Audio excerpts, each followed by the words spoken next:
마태복음 5장 1절에서 10절까지 말씀입니다. 교독하겠습니다. 예수께서 무리를 보시고 산에 올라가 앉으시니 제자들이 나온지라. 심령이 가난한 자는 복이 있나니 천국이 그들의 것이며 온유한 자는 복이 있나니 그들이 땅을 기업으로 받을 것이며 긍휼히 여기는 자는 복이 있나니 그들이 긍휼히 여김을 받을 것이며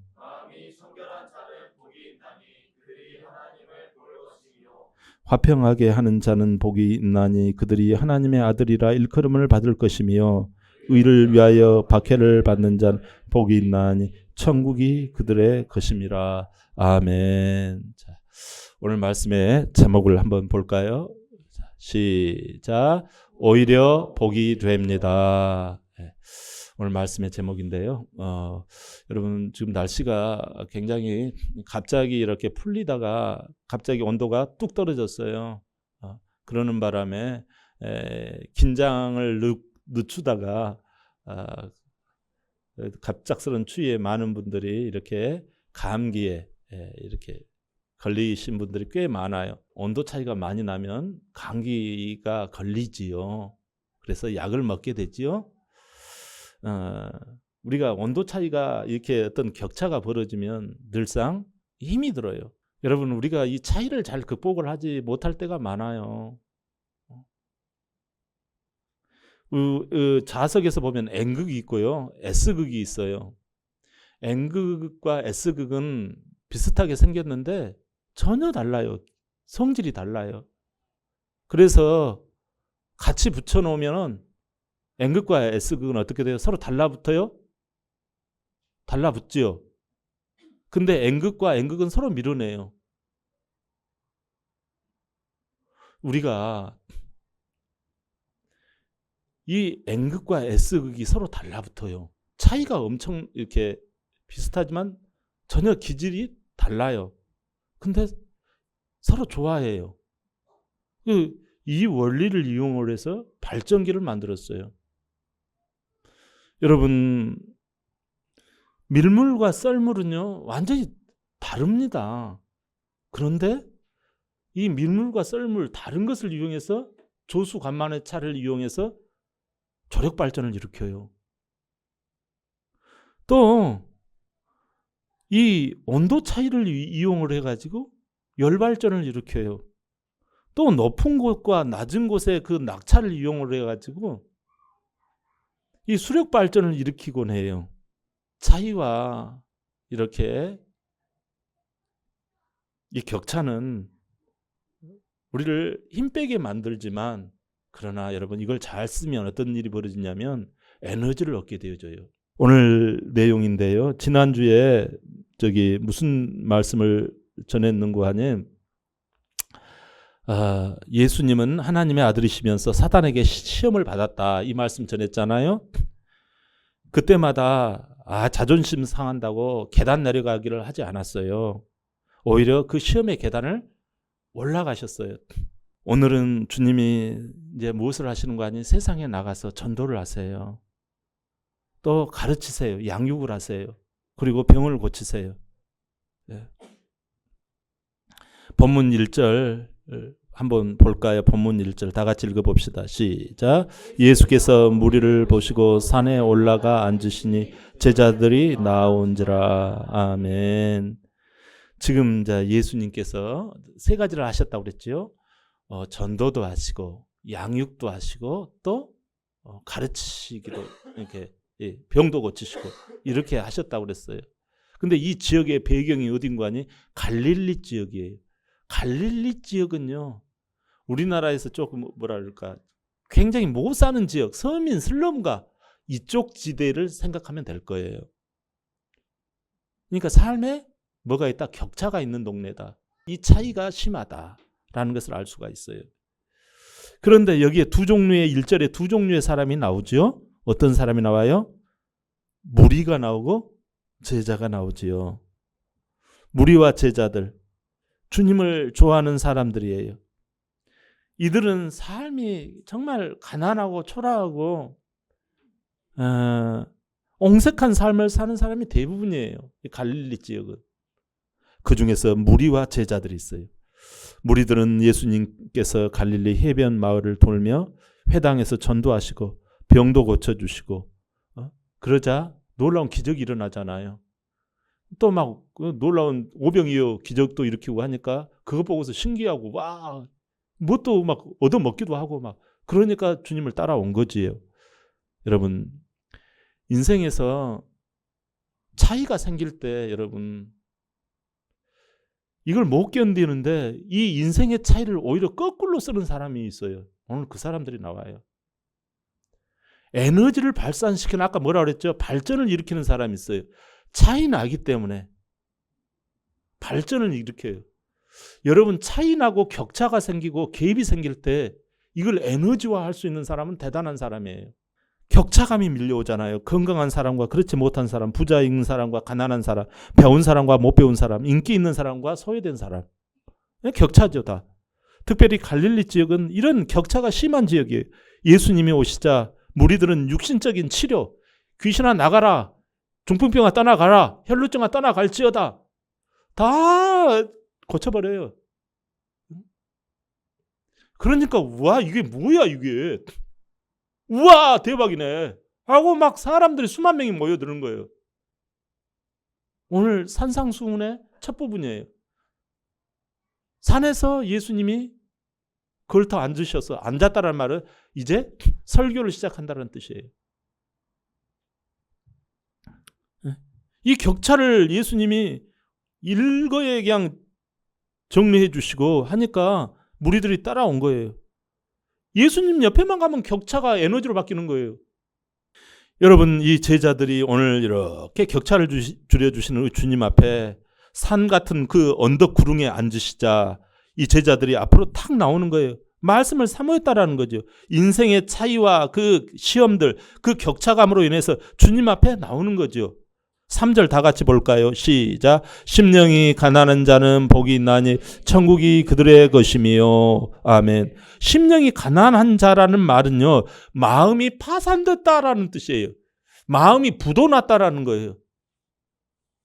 여러분, 험악한 세상에서 내가 가진 것도 없어. 자존심이고 뭐고 간에 내려갈 곳이 더 이상 없는 지경인 거예요. 세상과의 격차가 벌어진 나의 이 인생의 모습. 근데 주님은 정말 뜻밖의 말씀을 하세요. 오히려 이런 사람에게 복이 있다라는 거예요. 복은 구약에서는 눈에 보이는 복이에요. 뭐 들어가도 복을 받고 나와도 복을 받고 떡반죽 그릇에 복을 받고 뭐 네 자식이 복을 받고 뭐가 어쩌고. 이거 구약의 복은요, 손에 잡히는 이 유형의 복을 말해요. 근데 이 신약의 복은요, 손에 잡히거나 뭐 이렇게 할 수 있는 그런 것이 아니라 무형의 복이에요. 구원이랄지 또는 믿음이랄지 또는 뭐 이런 것들, 영생이랄지 그중 하나가 천국이에요. 하나님의 나라, 킹덤 오브 갓, 하나님의 왕국. 하나님의 나라가 하나님의 왕국이 더 정확한 번역이에요.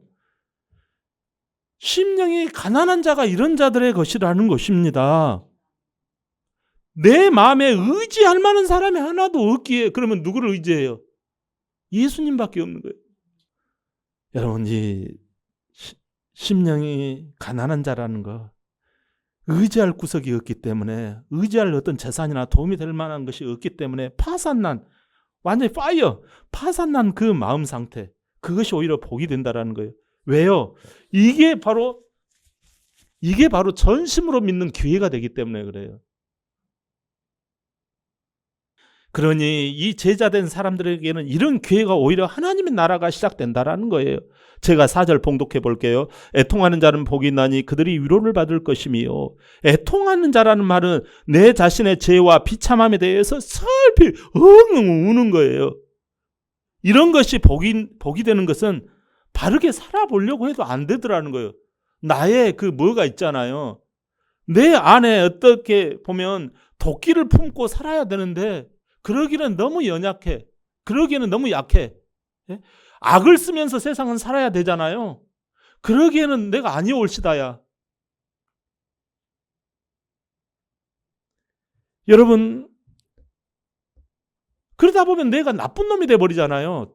도끼를 품어야 되고 진짜 막 오기를 쳐야 되고 이 세상 그렇게 살아가야 되잖아요.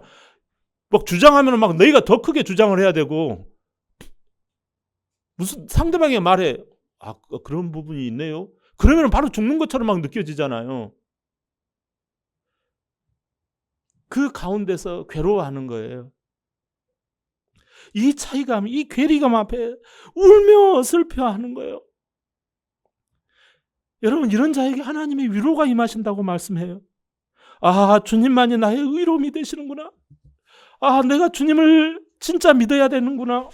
5절 다 같이 볼까요? 5절 다 같이 시작. 온유한 자는 복이 있나니 그들이 땅을 기업으로 받을 것이며. 아멘.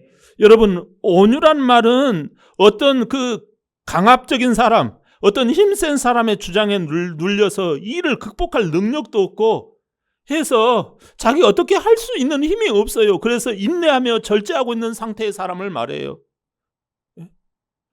근데 이런 사람이 오히려 복이 있다고 말씀하세요. 주님은 땅을 기업으로 받게 된다고 하세요. 여기 땅은 새 하늘과 새 땅을 말해요. 하나님 나라 천국을 소유하게 된다라는 거예요. 그리고 의에 줄이고 목마른 자, 긍휼히 여기는 자, 마음이 청결한 자, 화평케 하는 자, 의를 위하여 박해받는 자, 이 8가지의 공통점은 무엇입니까? 첫 번째로는 현실과의 괴리가 있다, 격차 차이가 있다라는 거예요. 그 차이에서 느껴지는 것들의 감정이라는 거예요. 이 마음이라는 거예요. 너무 크더라는 거예요. 현실과의 그 괴리감, 격차감이. 둘째 공통점은 뭐예요? 놀랍게도 이게 복이 되더라는 거예요. 여러분, 이게 놀랍게 복이 된다라는 거예요. 가만히 여러분 보세요. 이 팔복을 당한 사람들은 어떤 사람들입니까? 이 팔복의 대상자들은요, 너무나 불행한 사람들이에요. 그들은 원래 갈릴리 지역 사람들이 다들 쪼들리고 어렵고 궁색한 사람들이에요. 그런데 이들의 특징이, 이게 여러분 이런 상태를 누구나 원하지 않아요. 근데 이런 상태에 들어가 있는 불행한 사람들의 모습이에요. 근데 우리 주님은 이럴 때 오히려 복이 있다고 말씀하세요. 왜요? 밀려오는 삶의 이 괴리감, 격차감이 오히려 마음속에서 믿음의 발전기를 확 끌어당긴다는 거예요. 믿음의 발전을 일으키더라는 거예요. 그래, 나는 오직 하나님밖에 없어. 내가 무엇을 바라리요? 나의 소망이 우리 주님밖에 없어요. 이런 고백이 일어나더라는 거예요. 여러분, 환경이 힘들다고 심령 천국을 이루지 못할 이유가 없어요. 인간관계가 힘들다고 하나님 나라를 이루지 못할 이유가 없다라는 거예요. 오늘 8번이나 반복된 말이 복이 있나니예요. 영어로 이 블레싱이라는 말을 쓰는데, 블레싱은 원래 블러드에서 나온 말이에요. 피라는 말이에요. 이 구약에서 보면 동물들을 잡아가지고 피를 뿌려요. 그러면 나의 죄가 용서받는다라는 거예요. 그래서 하나님과의 관계가 올바른 관계, 목자와 양의 관계가 딱 정립이 되어져서 화평케 된다라는 거예요. 살아가면서 우리는 얼마나 많은 괴리감, 차이감이 있습니까? 그런데 이 제자는 목자 대신 주님과의 관계 속으로 오히려 퐁당 들어가 버리더라는 거예요. 그러니까 그게 축복이 되는 거예요. 인생의 격차, 인생의 괴리감이 올 때 제자는 주님과의 관계 속으로 들어갈 때 축복을 맞이하고 하나님의 놀라우신 상급을 누린 줄 믿습니다. 할렐루야. 자, 마태복음 9장 36절 볼까요? 시작. 무리를 보시고 불쌍히 여기시니 이는 그들이 목자 없는 양과 같이. 아멘. 여러분, 이 무리는 예수님을 따르는 사람들이에요. 제자들처럼. 그러나 예수님께 매이지는 않아요. 자기가 주인되고 책임자가 된 그런 사람들이에요. 자존심의 사람들이죠. 대단한 사람들이죠. 주님도 나하고 1대1이에요. 주님 눈높이나 나나 똑같은 거예요. 어떻게 보면. 그 결과는 목자 없는 양과 같이 고생한다라는 거예요. 그러니 기진맥진해서 쓰러지더라는 거죠. 세상 나라에 살면서 얼마나 외롭고 힘들 때가 많습니까? 그러니까 고통하고 남들은 저러는데 나는 왜 이러나 열등감, 심지어 우스갯말로 부러우면 진다, 이런 그 세상의 말이 있잖아요. 내가 부러우면 지니까 일부러 안 부럽다고 하면서 이를 악무는 세상이에요. 왜? 차이감을 느끼니까. 그 결과는 어떻다고요? 결국은 부패된 우리 인간의 심령 가운데 결국 낙오되고 마는 거예요. 교회를 다녀도 하나님의 말씀과 얼마나 큰 격차를 느낍니까? 근데 우리 주님은 오히려 복이 있다고 하세요. 근데 현실은 무리들처럼 내 힘으로 그 차이를 여기저기에서 조금씩 얻어서 채우고 내가 노력하면 될 것처럼 우리가 살아가요. 주님은 이 현실 가운데서 여기저기에서 뭘 채우려고 하지 말고, 이 무리들은 말이죠, 자기 자신들이 예수님이 오병이어의 기적을 일으켜 주니까 그 놀라운 그 먹거리 있잖아요, 그것을 먹고 배불렀어요. 우리 주님이 그래요. 저 무리들은 왜 나를 따라오는 거 아니? 저 내가 오병이어의 기적 때 수많은 사람들이 먹고 배불렀기 때문에 그 맛을 보려고 지금 나를 저렇게 따라오는 거야. 교회에 나오는 거야. 이렇게 이야기를 하는 거예요. 우리 주님이 말씀하세요. 속을 팍 잊고 있지요. 마귀는요, 늘 예수님 계신 곳에서 회방을 합니다. 현실과 신앙은 괴리감이 있는 거야. 차이가 많으니 무리들처럼 적당히 필요한 것만 채하라고 유혹을 해요, 교회에서. 그러니 인생에 목자가 없어서 기진맥진하는 거예요. 교회 다녀도 기쁨이 없는 거예요. 주님과의 거리가 벌어져요. 주님을 따라간다고 하는데 무리들은 거리가 있어요. 근데 그 거리가 벌어지는 것을 눈치챈 순간 어떻게 해요? 우는 사자처럼 마귀는 주님 따른 자를, 그 자를, 무리를 확 삼켜버립니다. 결국 어둠 속으로 빠져들어가요. 얼마나 안타까워요. 자, 베드로전서 2장 25절 시작.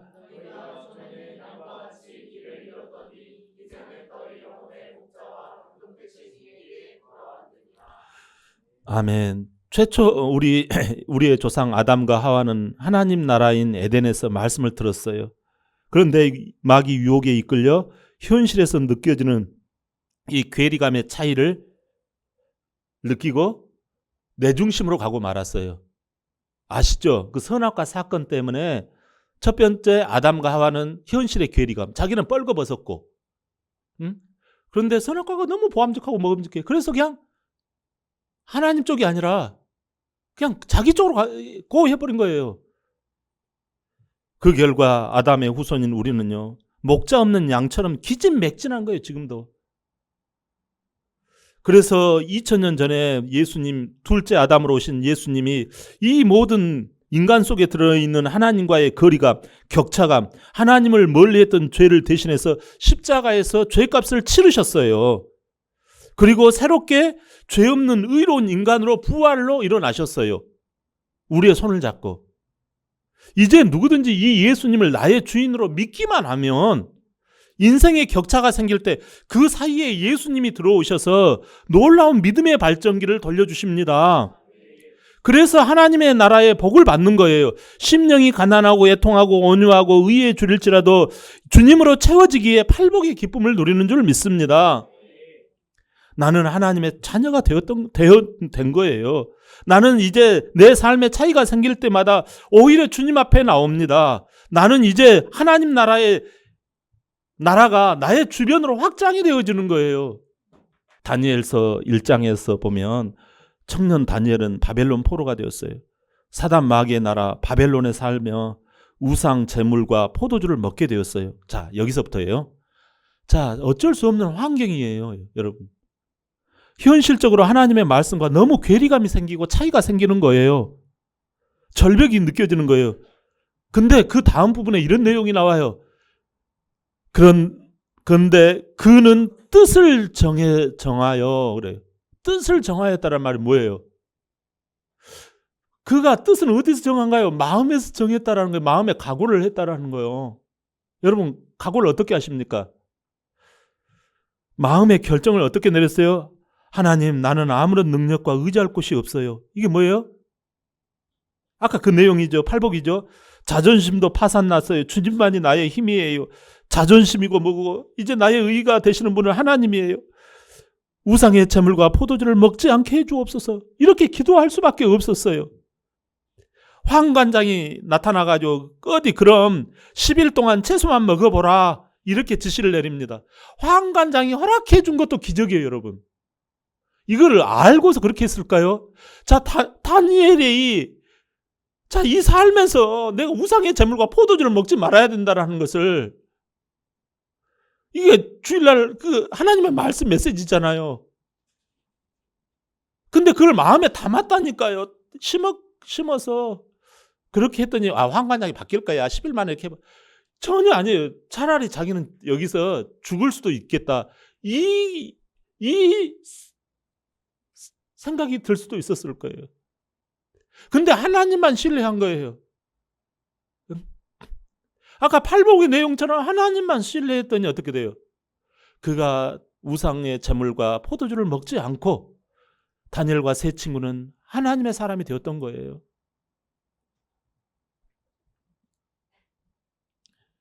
마태복음 11장 12절 읽어봅니다. 자, 시작. 나로 말미암아 너희를 욕하고 박해하고 거짓으로 너희를 거슬러 모든 악한 말을 할 때에는 너희에게 복이 있나니 기뻐하고 즐거워하라. 하늘에서 너희의 상이 큼이라. 아멘. 자, 하나님이 오히려 복을 주셔서 하나님 나라의 기쁨을 누리게 하신다고 말씀해요. 사랑하는 성도 여러분, 현실이 힘듭니다. 어떻게 이 세상을 이깁니까? 예수님으로 말미암아 하나님 나라가 우리 안에 왔으니 현실과 그 말씀의 격차가 너무 크면 클수록 우리에게는 심령이 가난해지는 기회가 되어지고 애통하는 기회가 되어지고 이 팔복의 기회가 되어지는 줄 믿습니다.